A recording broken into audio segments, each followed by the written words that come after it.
by Lizzie. I am a vegan knitter from the US, and today I want to go over my top 5 favorite sweaters that I've ever knit. I learned to knit about 3 years ago in September of 2022, just using YouTube to teach myself. And it wasn't until really the beginning of 2024 that I became really obsessed with knitting and was knitting all the time and was knitting mainly for myself as well.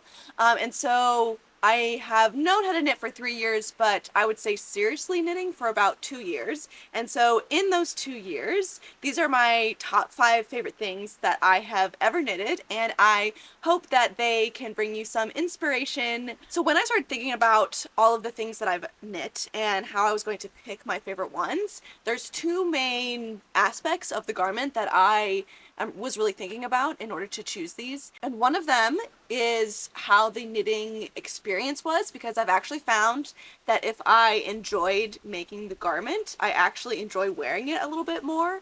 And the second thing is how much I've actually ended up wearing these and how much I've enjoyed wearing them and how much use I've actually got out of them. Because I do think that those are the 2 main reasons why we knit. You know, it's the process or the product. And so generally, these knits that I've chosen were really good knits in both the process of it and also the product, of course, I really love. So without further ado, let's jump right into it. So my first cast on of 2024 was the Porcelain Sweater by Lene, and this is definitely in my top 5 knits for sure.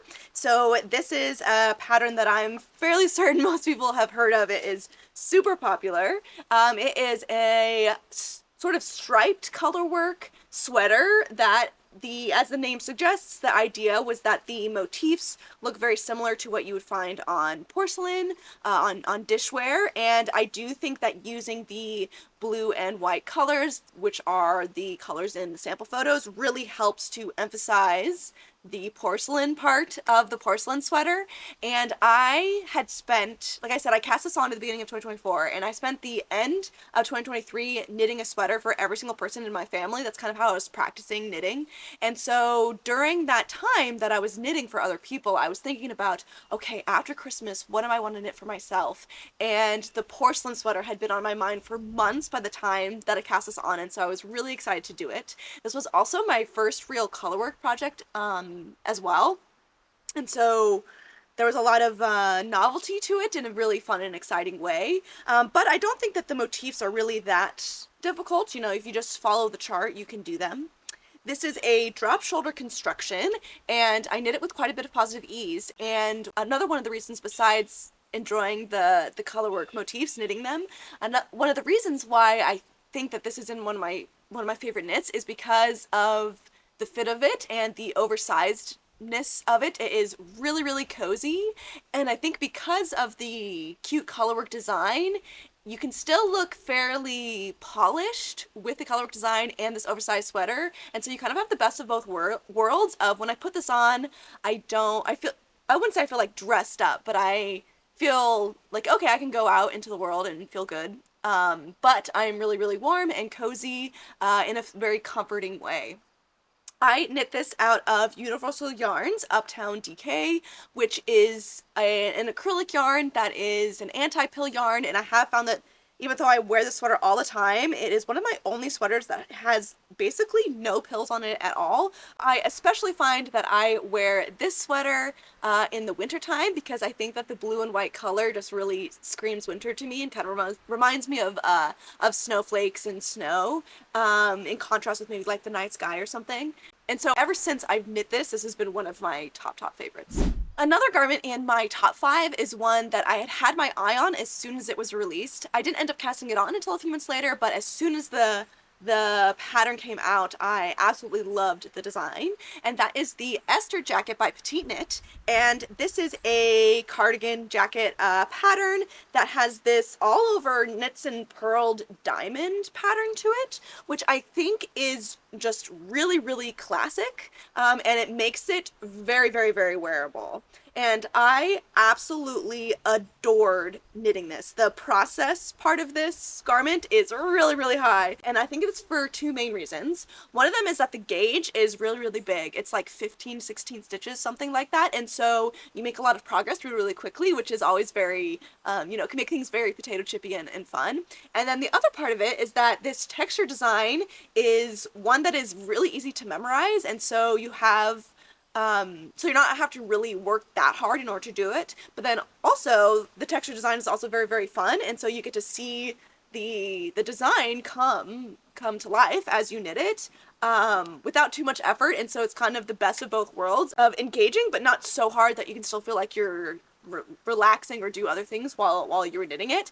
And because of those two things combined, this was a ridiculously quick knit. I think I knit it in like 2 weeks, or maybe even under 2 weeks. I may have knit it in like 10 days or something. It was one of those projects that I completely focused on once I started knitting it. The yarn I knit this out of is Stylecraft Special DK, but I held it double in order to get that really big gauge. And this yarn is really, really soft and squishy. It doesn't give it that much structure, so I actually think if I would knit this garment again, I would maybe choose some sort of cotton as well to put in here, because it makes it more of a cardigan rather than a jacket. But this yarn is really, really soft, and so this, even though there's not a lot of structure to this garment, it is really, really cozy. And I put special buttons on this jacket as well, these metal buttons that I got on a trip to Copenhagen, and on my trip to Copenhagen, I just happened upon this yarn festival that was going on, and I got these buttons from there. So let me zoom in and show you the buttons. Here we go.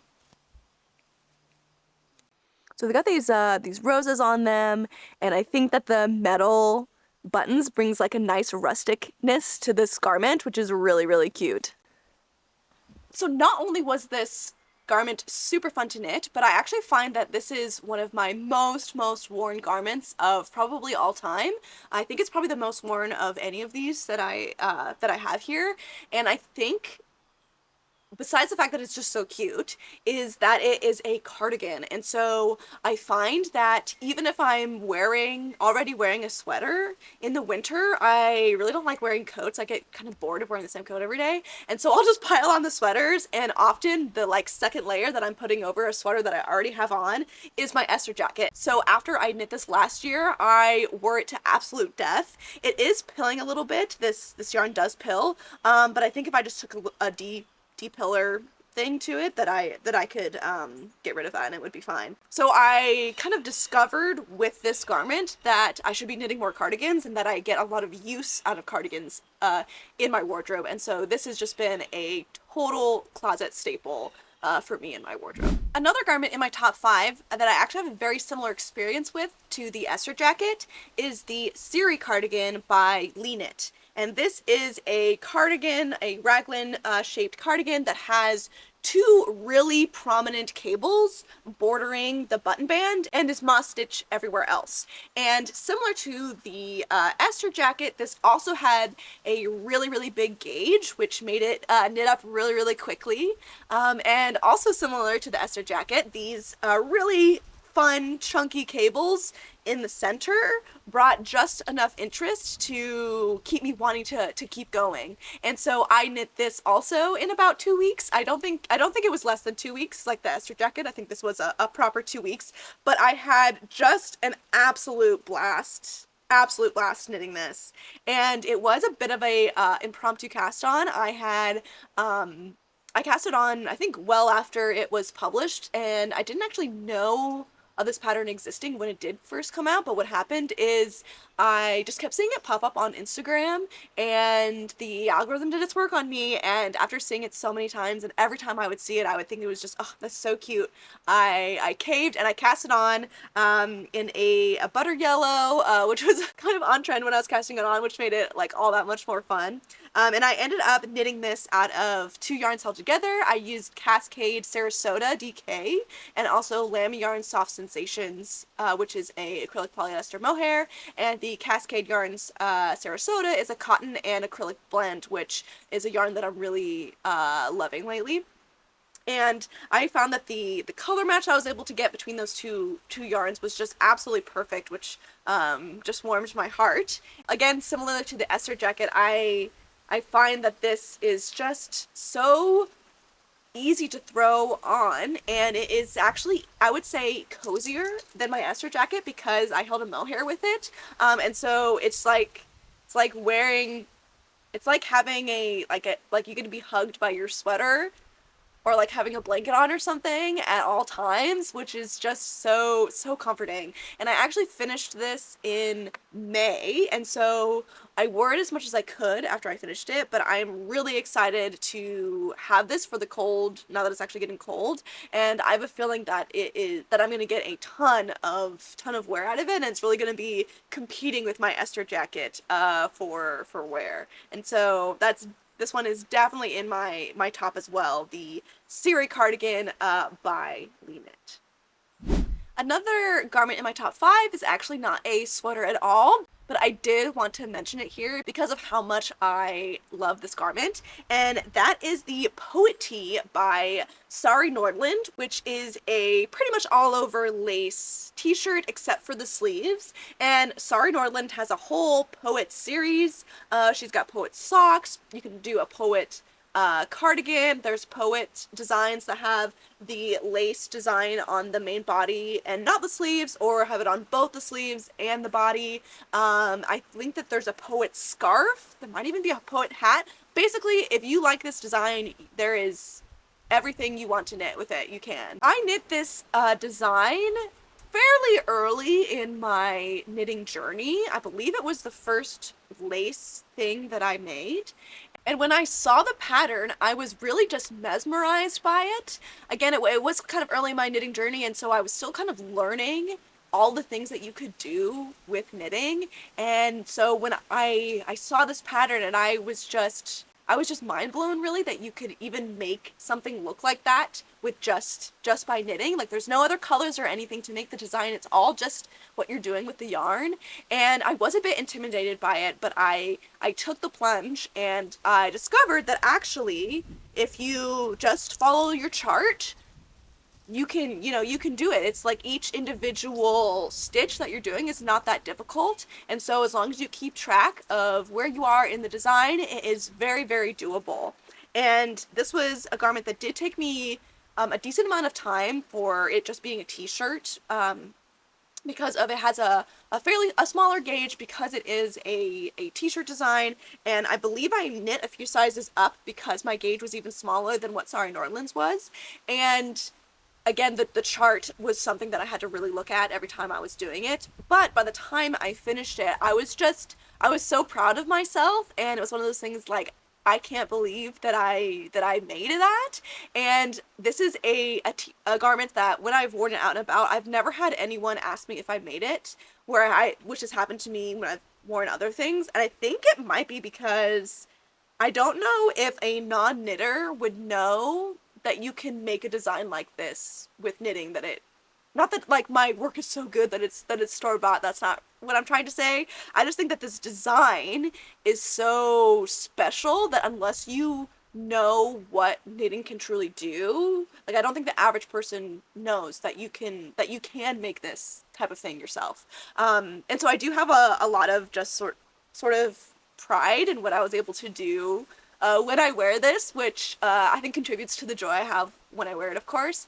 But other than the knitting process itself and the kind of craft part of this, I do actually think it's a very, it's a very wearable t-shirt, because I do think that the design kind of like levels it up. But then on the other hand, this lace is fairly open. There's some yarn overs to make the fabric really, really breathable, and so it's really great for summer. And then in the fall, I can layer it with other things, just to wear it around. And when I'm inside most of the day, I don't need to be wearing a sweater all the time. I can wear a t-shirt. And so I have found that this is, of my non-sweater garments, like of my summer garments, my Petite is definitely my most worn of all of them. And so I highly recommend this pattern. And if you have looked at it and been intimidated by it and thought like, oh, there's no way that I could do that, that's how I felt when I started this project. And I think you can do it. You just, you just take it one stitch at a time and you follow the chart, and it does over time become intuitive. I wouldn't say it's memorizable, but it becomes intuitive where you can almost guess what the next row is going to be, but then you still need to look at the chart to make sure that you're right, is how I ended up doing it. But it's totally doable. It's way more doable than it looks. And I knit this garment out of a Cascade Yarns Modern Cotton, which is a cotton and rayon blend, which does give it like a little bit of a shine to it.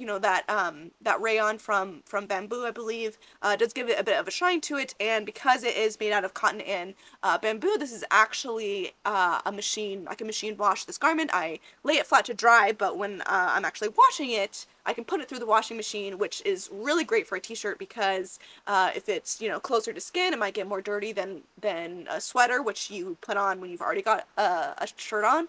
And so I've been able to wear this and clean it and wear it again over and over. My final garment that made it into my top 5, I haven't worn as much as these other ones, but that's just because it is a very, very specific sweater, and that is my Holly sweater by Pernille Larsen, which is the designer for Knitting for Olive. And this is a circular yoke sweater that has a colorwork design in the yoke that is these hollies, and so you do have to do 3-stranded colorwork when you are doing the part that has the berries, and so you're doing these baubles in your 3rd color. And so this colorwork part of the sweater probably took me just as much time as the rest of the sweater that wasn't colorwork combined. It definitely took a lot more concentration to do this colorwork motif than the porcelain sweater, for example. But I didn't mind that at all. It was really just like a fun thing to do. I found to follow this chart and to see it come alive. I knit this out of 2 yarns held together. I did Cascade Yarns Cherub Sock, which is a fingering weight acrylic and nylon blend, and I held it with Lammy Yarn Soft Sensations, which is a acrylic polyester mohair, and it made a really light and drapey but really soft and cozy fabric, which I just absolutely love every time I put it on. And this is, I think, I have similar feelings to this as I do the Petite, where I wear it and I'm very proud of it, and I think to myself, like, I can't believe I made my own Christmas sweater. And it's one of those garments that I'm like really especially wishing that people were like, oh, did you make that myself, so that I can tell them that I did. Which, as a knitter, I'm sure other people feel this way too, that I love when people ask me that, but this is a garment that I especially love when people ask me that. And I think it's just another one of those things where it helped me realize like what you can do with your own hands. Like, I want a very cute, specific Christmas sweater. I can make that myself, like I have learned the skills in order to do that. And knitting in general, I think, has opened up a door for me to realize what you can do with your own hands for other things as well, so that I feel empowered to, if something is broken, to feel like, okay, let's see if I can actually fix this myself instead of throwing away, or let's see if I can bake or make that food item myself instead of going out and purchasing it. And so I am really grateful to knitting for kind of showing that to me. And I'm really curious if anyone else feels that way as well. But back to this sweater, I spent all of November last year knitting the sweater so that I could wear it through December, and I did wear it every chance I could get. And the process of knitting the sweater in November just really got me in the Christmas spirit, and so that process of knitting this was really positive, and because of that, I'm gonna do it again this upcoming November.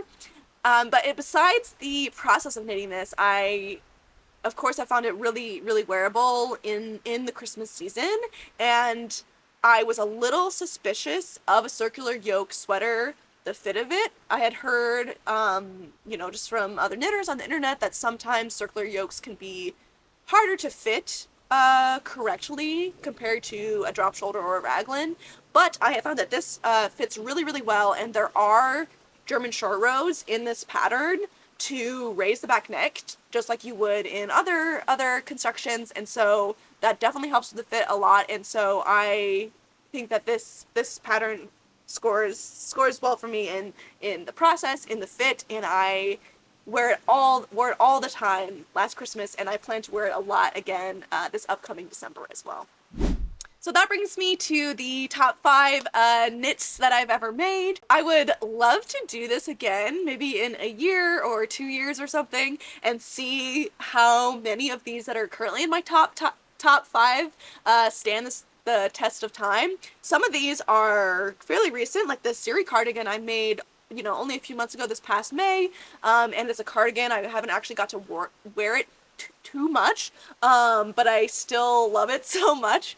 So yeah, we'll see how many of these I still love a few years from now, but I predict that I really, really will still love all of these. I would love to know what the favorite thing is that you have ever knit, so please leave a comment down below.